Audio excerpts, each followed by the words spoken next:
Bonjour, c'est Benjamin, j'espère que vous allez bien. On est parti pour un nouveau résumé de l'actualité du moment. Et on commence par notre rencontre avec le président de la région Bretagne qui a eu lieu à Lesneven quelques jours avant la rentrée. Le président de la région, M. Loïc Chénet-Girard, accompagné du vice-président au transport et à la mobilité, M. Gérard Laëllec, sont venus présenter les nouveautés de cette rentrée 2020.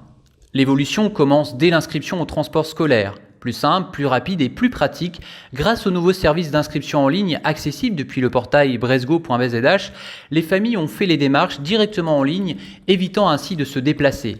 La carte de transport est ensuite expédiée par voie postale. L'autre bonne nouvelle concerne la nouvelle tarification. La participation des familles est désormais fixée à 120 € contre 200 € auparavant. Durant cette rencontre, la région Bretagne a dévoilé l'offre Bresgo Scolaire Plus. Celle-ci va permettre, pour 80 € de plus, 8 € par mois pendant la période scolaire, de voyager sur l'ensemble du réseau Bresgo, train, car, bateau, un précieux sésame que la nouvelle génération va apprécier. Cette offre s'interface également avec d'autres réseaux, Bibus par exemple, tram, bus, téléphérique sur Brest, permettant de répondre aux attentes et au mode de vie des jeunes scolaires. On change de sujet et on passe à présent au renouvellement du parc autocar. Vous l'avez peut-être remarqué, de nouveaux véhicules circulent sur le réseau. Sensibles à l'empreinte carbone et à l'environnement, les entreprises exploitantes se dotent d'un matériel récent avec notamment une motorisation plus propre. À cela s'ajoute l'installation systématique d'un afficheur lumineux servant aux voyageurs à connaître facilement la ligne et la destination du véhicule. Ce dispositif, utilisé depuis quelques années sur les lignes régulières, est désormais déployé sur l'ensemble des services scolaires. On passe à présent à un troisième sujet. Je voulais revenir rapidement avec vous sur la rentrée.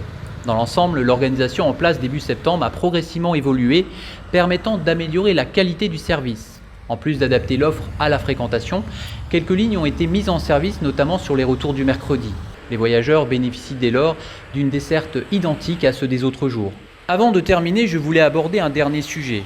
Il s'agit du nouvel aménagement désormais opérationnel à Le Folgoat-Kerana.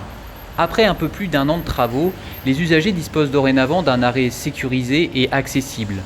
Un cheminement piéton éclairé et des bordures hautes rend l'arrêt particulièrement attrayant. Voilà donc pour ce résumé des actualités du moment. Au besoin, envoyez-nous vos questions à l'adresse benjamin@bian.bzh. Prenez soin de vous et on se dit à bientôt pour de nouvelles infos.